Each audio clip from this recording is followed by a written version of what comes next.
Poor sleep can seem to be both a cause and an effect of Hashimoto's, or actually any autoimmune condition.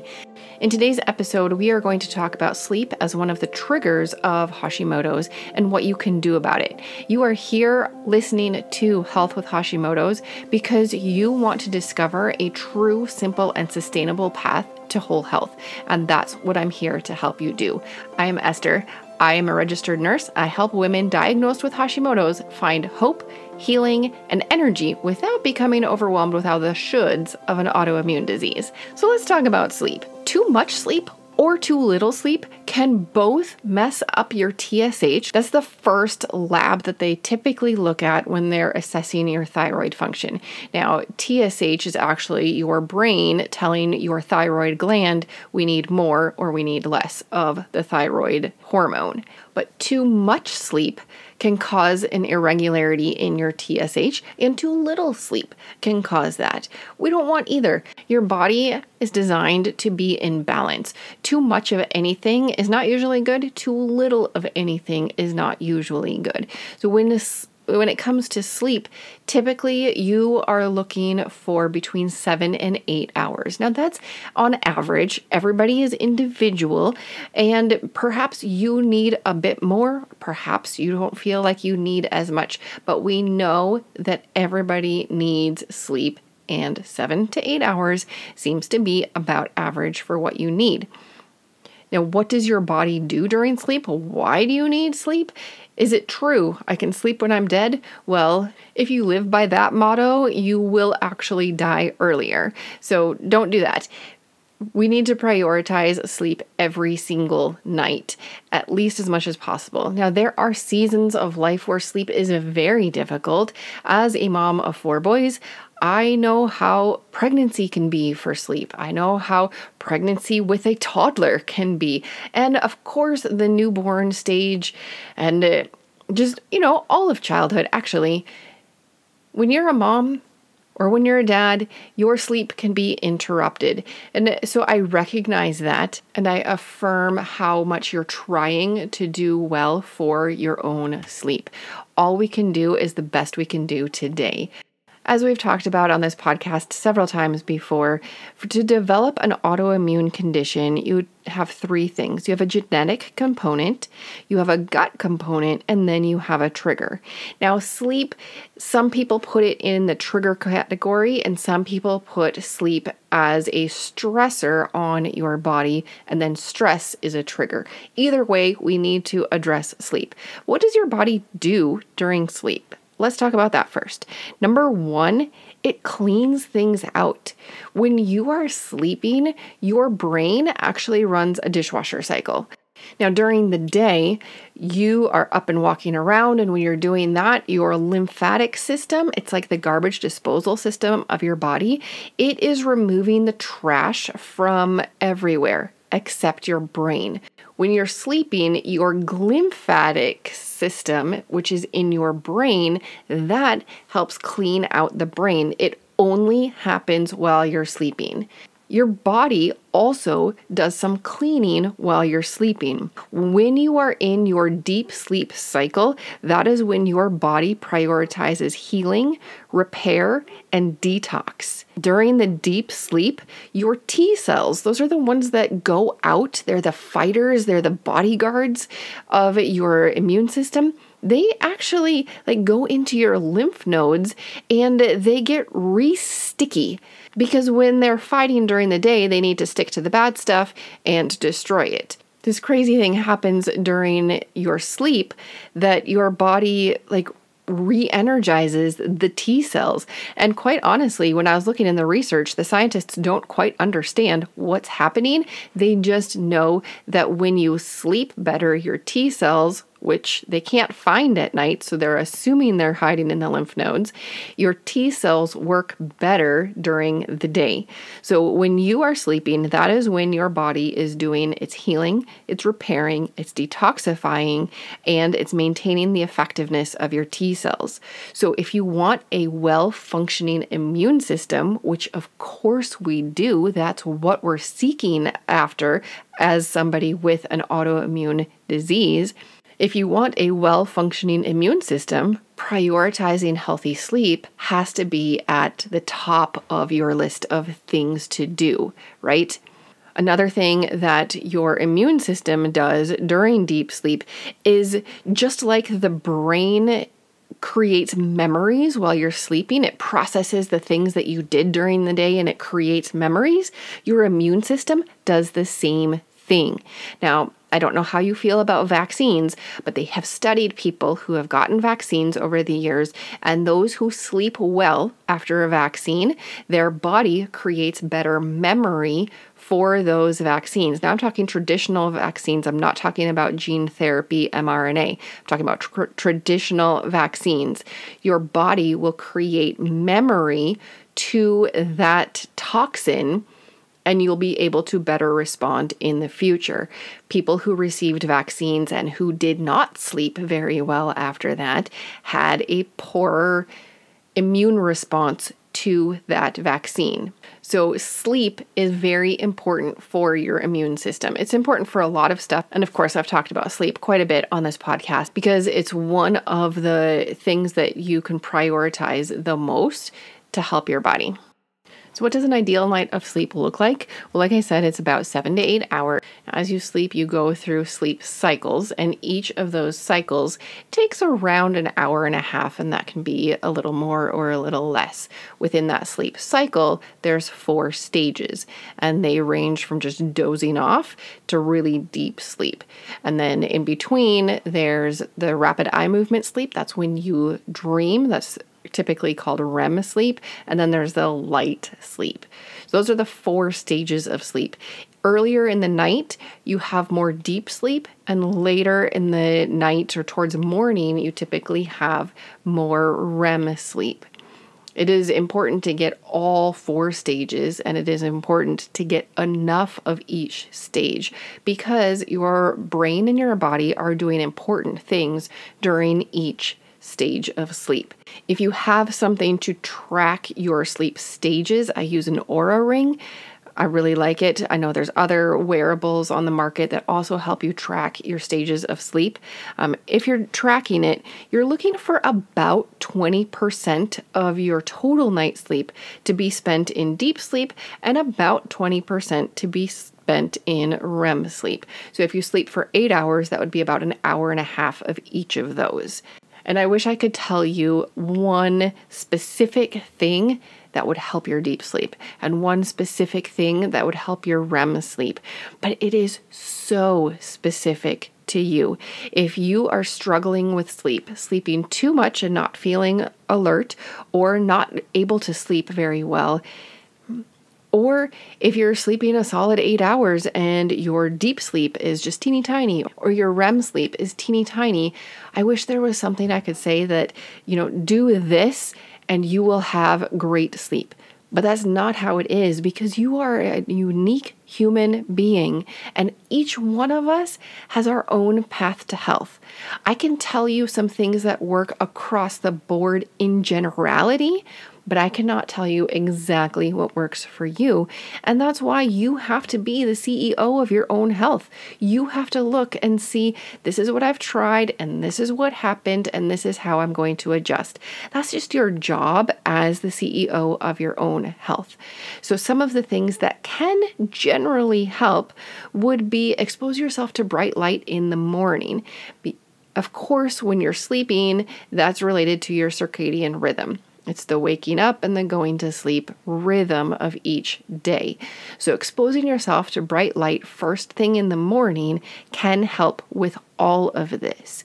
We talked a couple episodes ago about seasonal affect depression or disorder when you need that light. So turn on your light box first thing in the morning. Get that morning sun exposure if it's in the summertime, or the light exposure from your box in the wintertime. That light first thing in the morning can really help all stages of sleep, and it can help your overall quality of sleep. So that is important in general. Also, exercising in the morning typically helps your stress level.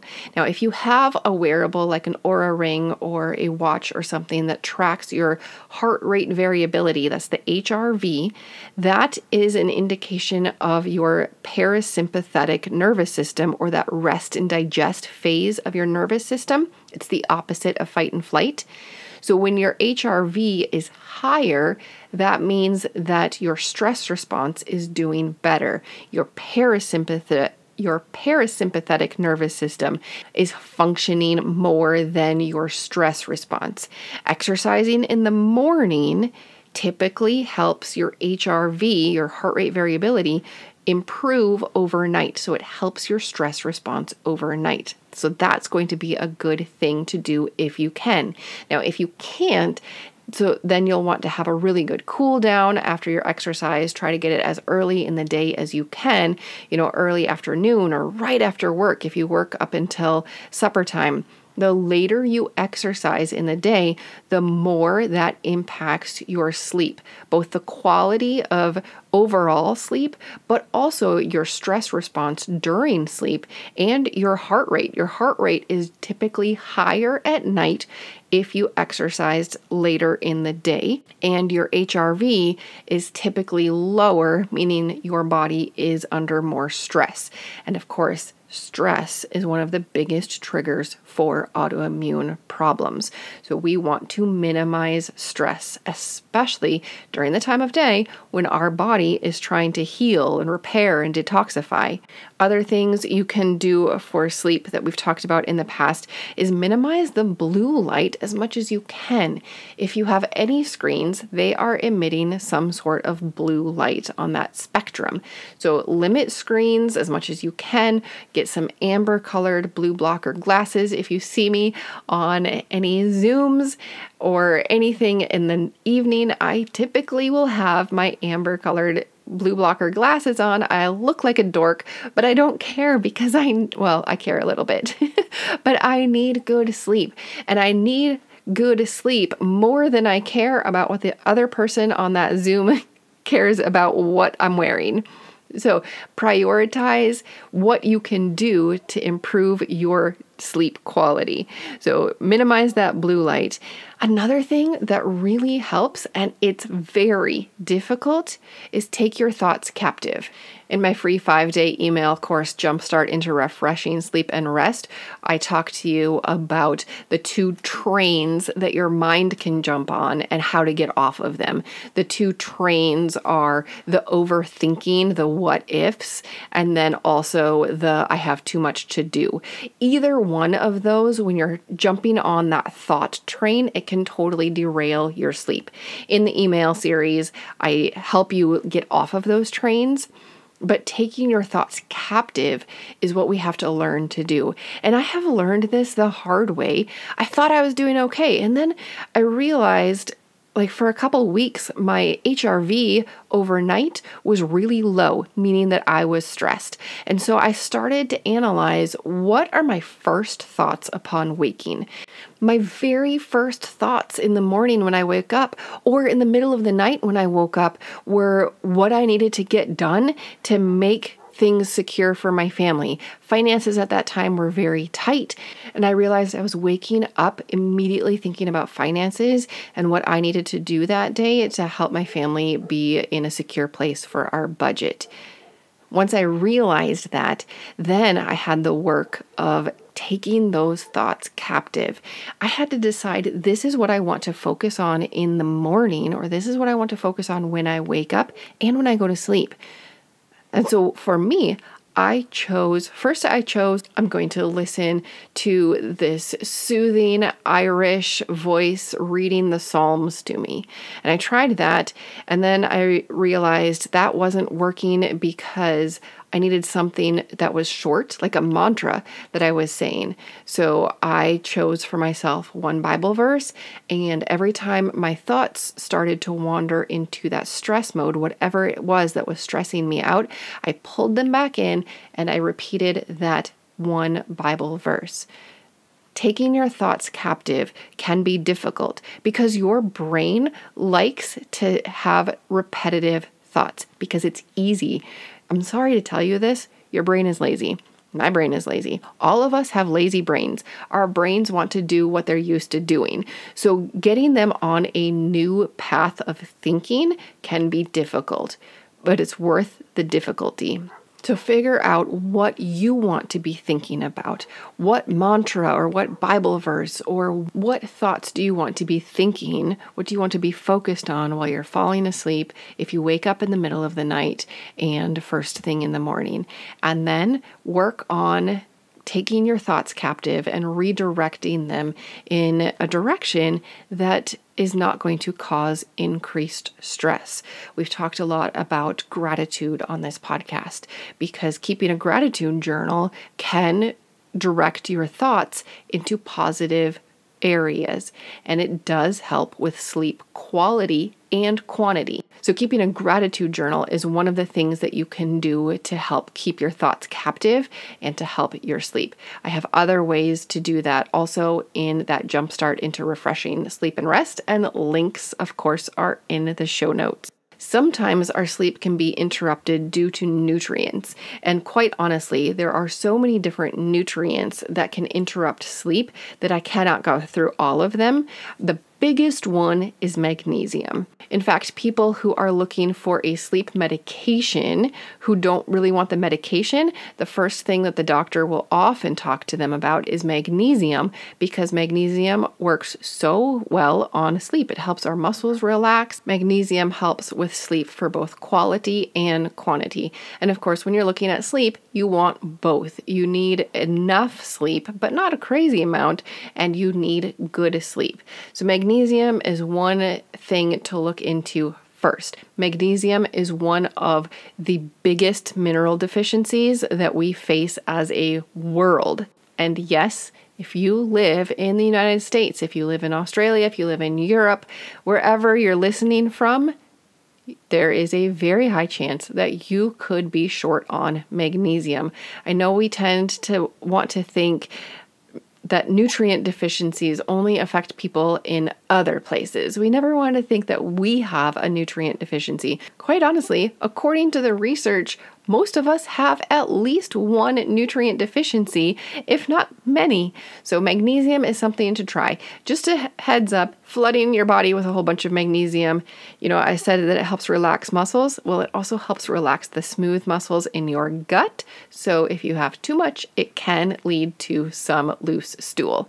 A 20-minute bath right before bed can help soothe you. And if you put some Epsom salts in it, Epsom salts, I don't know why they're called Epsom salts, they are just magnesium. So that can help with some better sleep if you want to do a bath right before bed.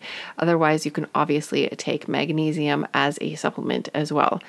I'm super excited about one pair of nutritional supports that just hit the market. So it's called a Rise and Reset system. And what it is, it's not necessarily a supplement, but it's micronutrient foundations that work with your body's circadian rhythm. I love that. So you have the right nutrients in the right amounts at the right time to support what you're going to be doing during the day. Those adaptogens to help your body react to stress, you need those during the day. And then you need the right things at night to help you sleep. I'm really intrigued by these, especially the evening one, since it helps deliver calm and relaxation, is what it says. It does have magnesium in it, as well as other things that help you sleep better, things like L-theanine and passion flower and chamomile. And one thing I love about these is that it helps your body do what it's supposed to do. Now, melatonin is something I'm sure you've heard of. We've talked about it on this podcast before. Melatonin is a hormone that your body creates when you're sleeping, and it helps with sleep. If you're not creating enough melatonin on your own, you can always supplement with that. But with any hormone, we always worry, if I supplement it consistently, is my body going to say, oh, we're just getting it from that source, so I don't need to make my own? It's a valid concern with melatonin. There are researchers that come out on both sides. Some say it's fine to supplement with melatonin every single night, and others say, not so fine.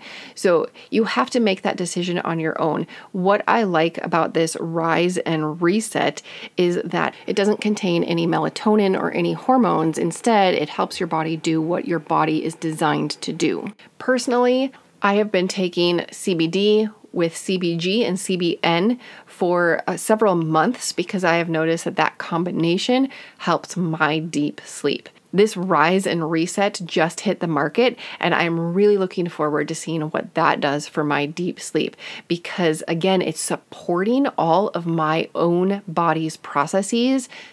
I'm really hoping that it will help my body do what my body is supposed to do because personally, I have noticed that I do not get enough deep sleep. I can be getting 7, 8, even 9 hours of sleep.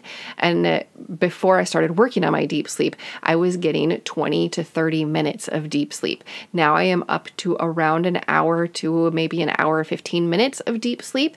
And I am continuing to work on that because just like you, I am the CEO of my own health. So I have to look at the data and say, what's working? What have I tried? How am I going to shift? And how is my body going to respond? And then how am I going to adapt to that? I am always on a path to better health, just like you are.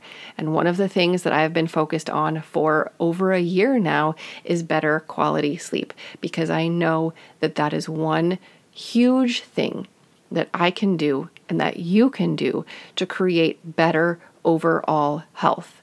That's the goal, is to have better overall health. We all want to feel like we used to feel. We want to have the energy and the mental focus and just the vitality that we used to have 5, 10 years ago. We want to feel like ourselves again. You know that I have Hashimoto's health sessions available so that you can work with me in figuring out what is going to be your next step on your own path to health. This podcast is for informational and educational purposes only. Please be sure to discuss any concerns and plans with your trusted healthcare professional.